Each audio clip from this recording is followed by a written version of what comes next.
Olá, turma, tudo bem? Vamos lá, vamos voltar para Efésios. Vamos estudar agora o capítulo 6, né?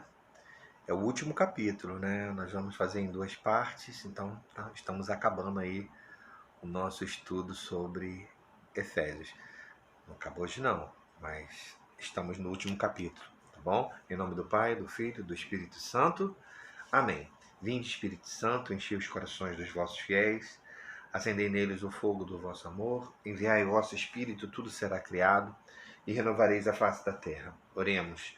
Deus, que instruíste os corações dos vossos fiéis, com a luz do Espírito Santo, fazer que apreciemos retamente por todas as coisas, segundo o mesmo Espírito, e gozemos sempre da sua consolação, por Cristo Senhor nosso. Amém. Em nome do Pai, do Filho e do Espírito Santo. Amém. Salve Maria, salve nossa Mãe Maria. Vamos lá, um abraço a todos. Então, no capítulo 6, vamos lá sem perder muito tempo, nós vamos estudar do versículo 1 até o versículo 9, né? Continuando o passo do último estudo, né, que falou sobre maridos e esposas, deveres, né? Agora vai entrar na questão familiar dos filhos, né? O que eu vou fazer então? Eu vou ler o trecho todo e depois a gente estuda. Então vamos lá. O trecho é assim, pegando na Bíblia Ave Maria, diz assim: Filhos, obedecei os vossos pais, segundo o Senhor, porque isto é justo.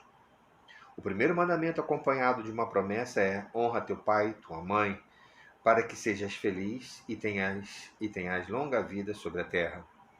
Pais, não exaspereis vossos filhos, pelo contrário, criai-os na educação e na doutrina do Senhor. Servos, obedecei os vossos senhores temporais com temor e solicitude, de coração sincero, como a Cristo, não por mera ostentação, só para agradar aos homens, mas como servos de Cristo, que fazem de bom grado a vontade de Deus. Servi com dedicação, como servos do Senhor e não dos homens. Estais certos de que cada um receberá do Senhor a recompensa do bem que tiver feito, quer seja escravo, quer livre. Senhores, procedei também assim com os servos. Deixai-os as ameaças e tende em conta que o Senhor está no céu, Senhor tanto deles quanto como vosso, que não faz distinção de pessoas. Amém. Então, é um trecho bem legal, né? Tá ainda naquela questão de ética, né? Que Paulo está colocando aqui para o povo de Éfeso. Vamos lá então, gente. No primeiro versículo ele fala assim: Filhos, obedecei vossos pais segundo o Senhor, porque isso é justo. Então, o que a gente pode ver aqui nesse primeiro versículo, já como estudo? Está falando aqui do relacionamento, então, entre pais e filhos, né? Que existe muitas dificuldades, né? O relacionamento de pais e filhos é tão complicado que hoje, se vocês forem procurar um psicólogo e fazer uma entrevista para ir com eles, vocês vão ver que o assunto que mais eles tratam são maus relacionamentos entre pais e filhos, né? Existe N formas de relacionamento, né? Relacionamento de trabalho, relacionamento de irmãos, relacionamento de amizades, relacionamento em qualquer âmbito que a gente esteja.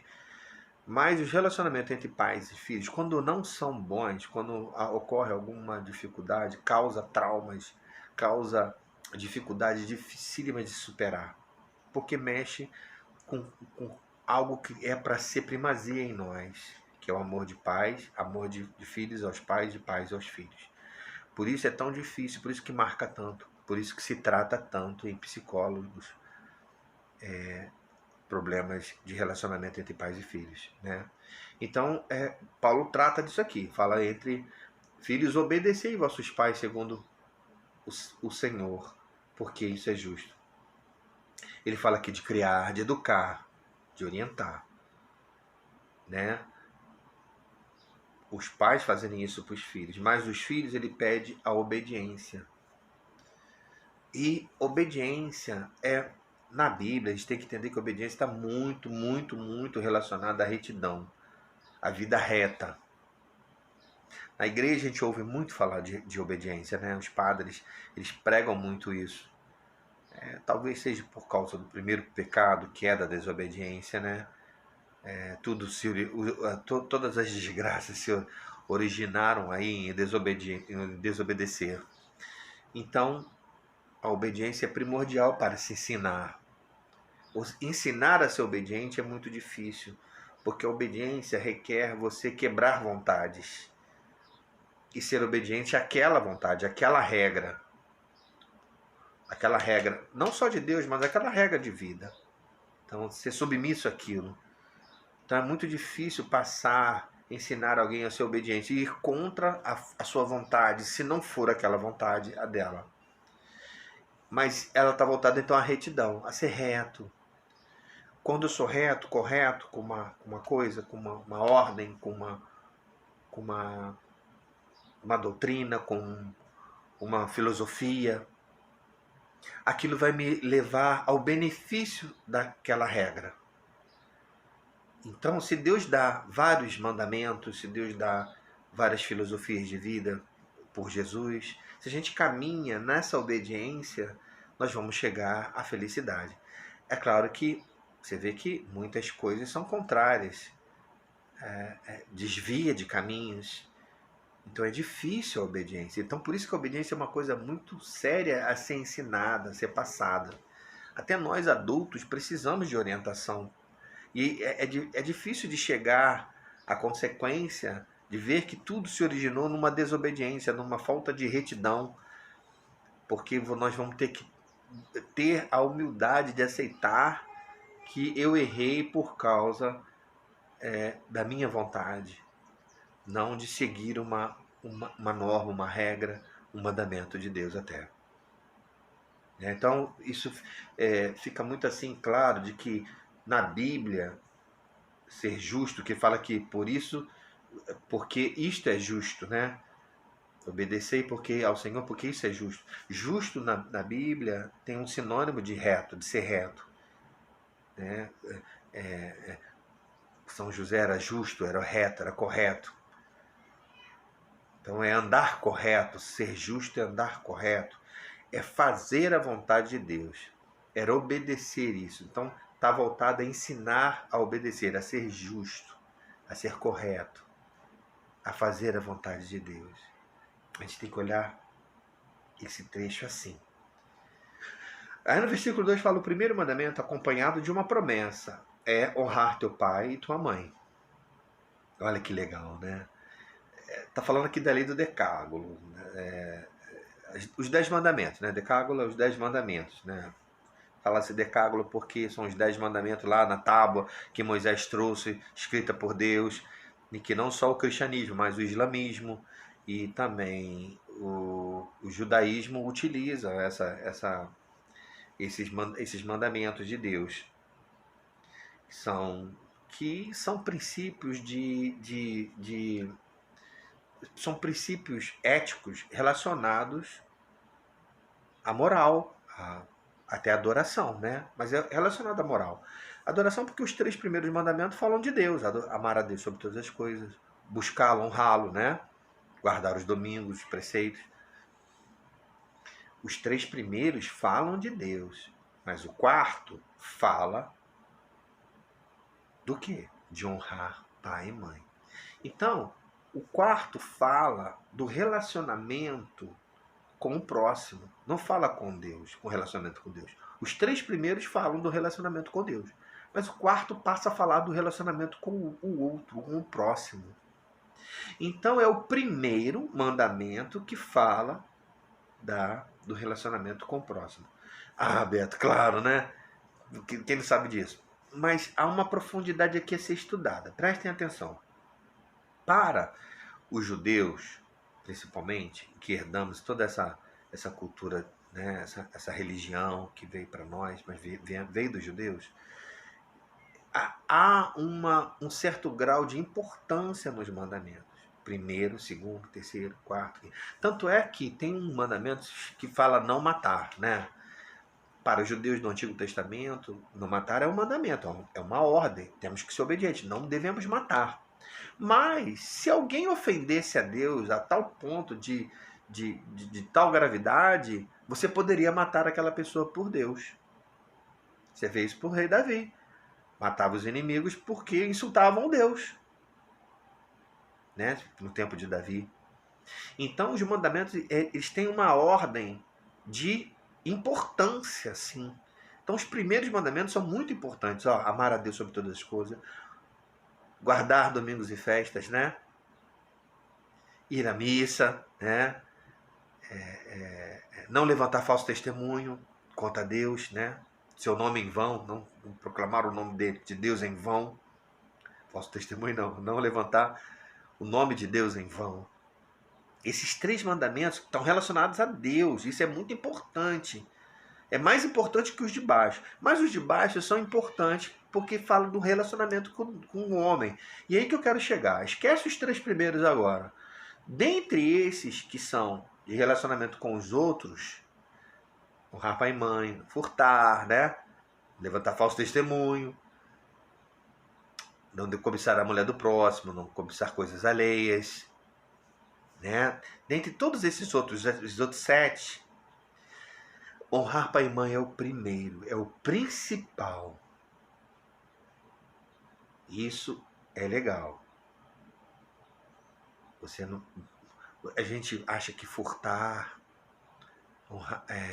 pecar contra a castidade, desejar o próximo, né? Matar, são coisas até pesadas que de maneira nenhuma devem ser feitas. Mas honrar pai e mãe é mais importante. É mais importante. Olha que coisa espetacular. O cuidado que devemos ter com o pai e com a nossa mãe, os nossos pais, é mais importante do que qualquer outra coisa. Só perde se for relacionado com Deus. Você vê o grau de importância que existe em uma família.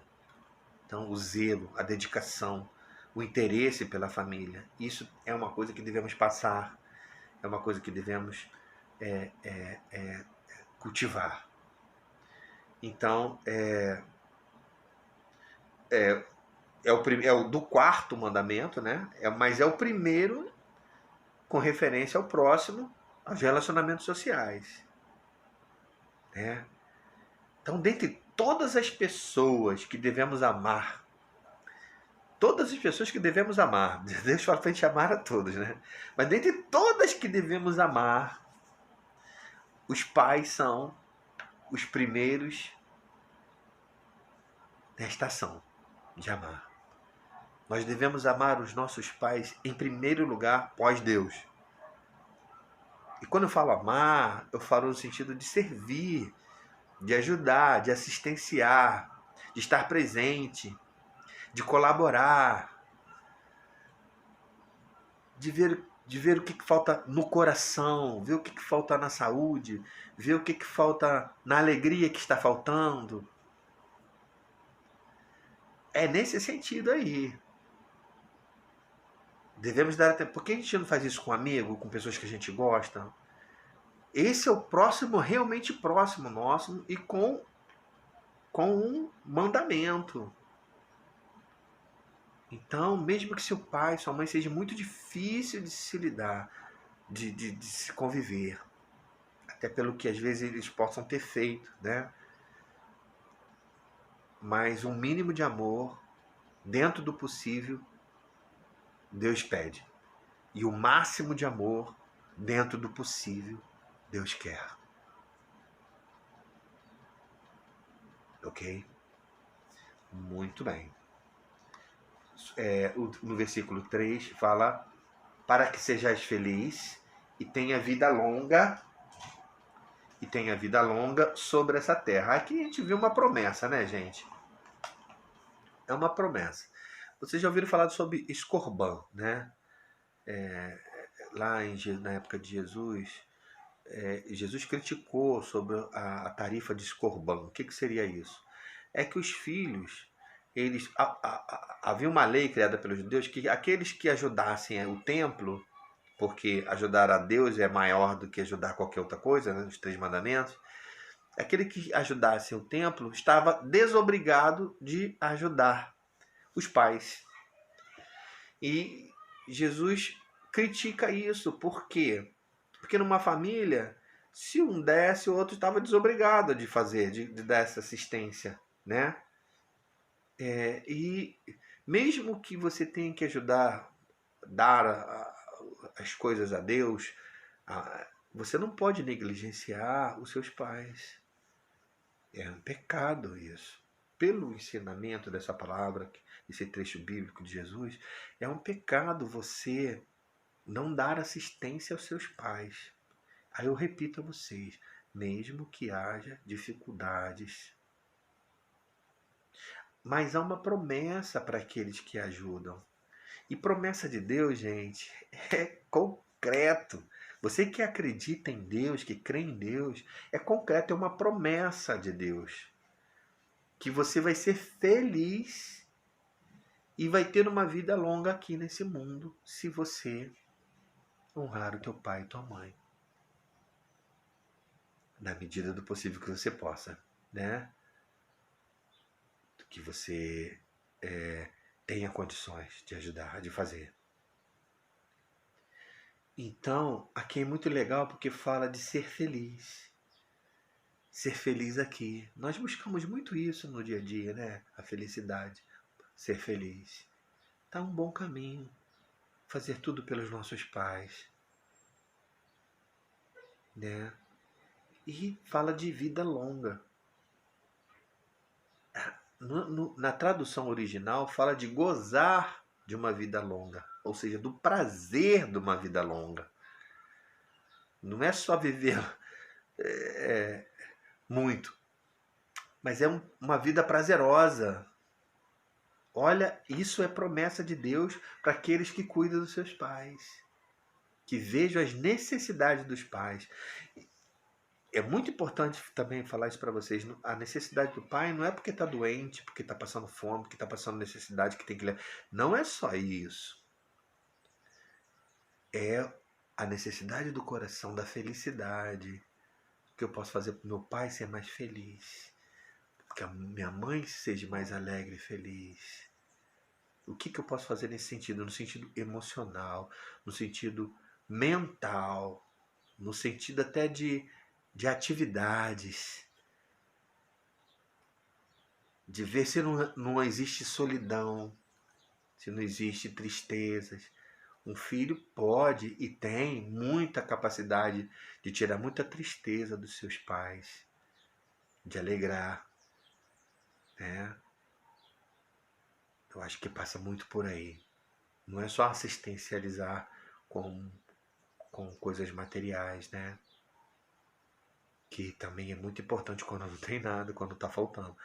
Mas às vezes não está faltando. Às vezes os pais têm até mais do que nós, filhos, mas falta neles a alegria de vida, um abrir emocionalmente, até espiritualmente mesmo. A gente vê pais rezando por filhos, tem coragem. E também temos que ter a coragem de rezar, botar a mão no coração do nosso pai, da nossa mãe, rezar por eles. Quem puder, né? Quem ainda tem pai vivo. Tá bom? E isso é uma promessa de Deus. Pais, número 4. Pais, não exaspereis vossos filhos, pelo contrário, criai-os na educação e doutrina do Senhor. Então, a educação dos filhos é um tema muito frequente no mundo bíblico, né? Até na cultura grega. Muito valorizada a educação dos filhos, porque na educação dos filhos passavam as coisas de Deus. Passavam o bom da sua cultura. Os gregos, eles eram conhecidos, valorizados como grandes professores mestres, porque passavam muita riqueza do que eles eram. E os judeus também, a riqueza dos judeus é o seu Deus. Então, a maior riqueza que o judeu podia ter é passar para os seus filhos as histórias, as coisas maravilhosas do seu Deus. Né? Então, a educação é uma coisa muito valorizada, tanto para o mundo judeu, o mundo bíblico como o mundo grego, onde a Bíblia se espalhou, né? E isso é tão forte, que era passado com uma educação marcada por muito quê? Por muito rigor, muita energia. Um pai cristão, um pai judeu, passava muita energia de Deus, rigoroso com as coisas de Deus. O grego também, a educação era rigorosa, você tem que aprender, né? Então, parece que essas palavras, rigor e energia, às vezes, para demonstrar rigor e energia, parece que eu estou com raiva, que eu cobro com muito enfurecido, colérico com alguém por uma coisa, por um filho por uma coisa. E aí dá para entender essa palavra exasperar, porque exasperar significa justamente isso. Você ficar com raiva, irado, colérico, enfurecido. Então Paulo fala: não exaspereis vossos filhos, não fiquem, pais, não fiquem enfurecidos, coléricos com seus filhos, pelo contrário, criai na educação, na doutrina do Senhor. Então tem que ter todo um jeito para educar, um amar para educar. Ou seja, deve-se dar a correção que o próprio Deus daria. A correção que eu devo dar para meu filho, para minha filha, é a correção que o próprio Deus daria. O que Deus daria nesse momento para minha filha? O que ele faria? Olha como é que exige de nós ter intimidade com Deus para saber o que Deus faria para que eu possa fazer igual. Para que eu não exaspere minha filha, que eu não fique furioso, enraivecido, colérico com a minha filha. Então isso demonstra que eu tenho que saber o que Deus quer. Olha como é que isso me remete a uma situação de estar em oração, querer oração, buscar oração para entender Deus, para mim poder agir como Deus agiria. Olha como que realmente é muito boa a carta, né? Que a carta remete, fala de coisas sociais, mas nos remete a todo um relacionamento com Deus para que eu possa ser luz para o próximo, passar Deus para o próximo. Aí, irmãos, vem aí uma sequência do 5 até o 9, são 4 versículos, que fala do relacionamento dos servos. Servos, obedecei vossos senhores, né? Eu já li isso aí até o final. Aqui está falando de servidão porque naquela época havia a questão de escravos, né? Hoje não temos mais isso, né? Tanto é que quando tem serviços escravos aí é combatido, porque é crime. Mas naquela época era legalizado o serviço de escravos. Os servos eram os escravos que deviam, né? Alguns eram submetidos até a trabalho por dinheiro, tudo bem, que eram libertos. Mas a maioria dos servos naquele momento eram servos escravos. Né? Não é a escravidão negra como a gente conhece aqui no Brasil, é muito anterior a isso, era escravidão por dívida. Às vezes um amigo meu emprestava o dinheiro para um amigo e ele não tinha como me pagar, não tinha mesmo como me pagar, então ele ficava como meu escravo até a dívida ser paga, era assim. Ou então era prisioneiro de guerra, e eram vendidos nas praças, eu ia lá e comprava aquela pessoa, né, que eu via que, por exemplo, tinha dote para cozinhar, às vezes para plantar. Então eu comprava para. Então, só que não, isso aqui está muito voltado àquela época, nós não estamos mais vivendo nisso. Então vamos tentar transportar isso para o mundo do trabalho, né? Porque mudou, a filosofia mudou. Então, se a gente ler esse trecho, porque a Bíblia também, ela tem isso, né? Ela é da época, ela é contemporânea da época, mas ela é, por ser coisas de moralidade, de ética, ela nos traz muitas coisas, nos remete muitas coisas para ser vividas hoje. Então, se a gente colocar aqui o servo como trabalhador, né, e o Senhor como patrão, a gente vai ver uma coisa muito legal, né? Então, o servo também. Primeira coisa, o servo pertencia naquele âmbito familiar. Hoje, você pode ver que às vezes um trabalho que a gente tem, dependendo como é, a gente tem até como o nosso emprego, tem os colegas até como uma família nossa, né? Tem tanta amizade que se cria no emprego às vezes. Paulo também é importante colocar que Paulo não está cobrando aqui uma mudança social, da época, isso tem que mudar, né? Não, ele não está cobrando isso aqui, ele está botando que é, é, deve ter um âmbito cristão em todas as classes, em todos os relacionamentos, nós temos que ter uma atitude cristã, né? Então eu coloquei aqui, eu separei aqui a palavra servir com dedicação, pois receberemos a recompensa do Senhor se pelo bem que tiver feito. Olha só. Então, trabalhar bem, né? Fazer o bem, existe uma recompensa que vem, se não vier pelo que foi contratado, que é o nosso salário, por isso que trabalhar é uma coisa muito digna, porque a gente recebe o bem, que é o dinheiro, no caso aí, o dinheiro é um bem, pelo aquilo que eu estou fazendo. Se for muito bem, é muito digno. E se for muito bem que eu faço, é muito digno que eu receba bem também. Mas se a gente não receber bem também, aqui está falando, subentende-se que o Senhor está vendo e que nos recompensará também com o bem que nós fazemos. Isso é muito legal para se entender, gente, que devemos sempre fazer o bem. Independente de trabalhar, de ter recompensa, fazendo bem sempre é bom, porque o Senhor sempre nos recompensará, nos restituirá. Por quê? Porque Deus é justo. Ah, Beto, mas eu conheço muitas histórias de que a pessoa trabalhou, deu a vida, era uma pessoa boa e não recebeu o bem. Pode crer, meu irmão, se isso aconteceu, ela está no céu. E isso é o bem que todos nós devemos almejar. Mas eu falo que aqui a recompensa vem aqui. Porque lá em cima falou da promessa de que longa vida aqui, felizes aqui. Tá bom? Fala que os patrões, para proceder assim como os servos, ou seja, fazendo o bem também. Né? Vamos ficar nessas características aí. Ele fala que deixar de ameaças. Ameaça é uma coisa que não é característica de Deus. Então, quando alguém te ameaçar, saiba disso. Isso não é uma característica de Deus.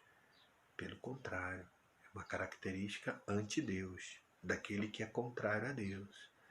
Observe. Então, é uma forma até de identificar quando algo é do mal, que não é um bem. Quando houver ameaças. Tá bom? Amém. Vou terminar dizendo que o Senhor, Jesus, lavou os pés dos seus apóstolos. Ele era o mestre. Não vou dizer que ele era o patrão, mas ele era o mestre. Lavar pés era algo de escravos. Com quem não tinha escravo, das mulheres. Era um serviço considerado inferior. Jesus lavou os pés dos discípulos, mesmo contra a vontade de Paulo, de Pedro, e falou assim: vocês façam o mesmo. Façam o mesmo a todos. Ensinem isso. Isso é um grande ensinamento. Tratar todos igual. Aquele que lava o pé merece que alguém lave seus pés. Isso é muito legal, porque Jesus rebaixou-se ao nível de escravos. Ele foi lá, no nível de escravos, para dizer que até ele estava olhando naquele momento. Esse cara é demais, né? Jesus. Amém. Em nome do Pai, do Filho, do Espírito Santo. Amém. Até a próxima, até o próximo último estudo, se Deus quiser. Fiquem com Deus.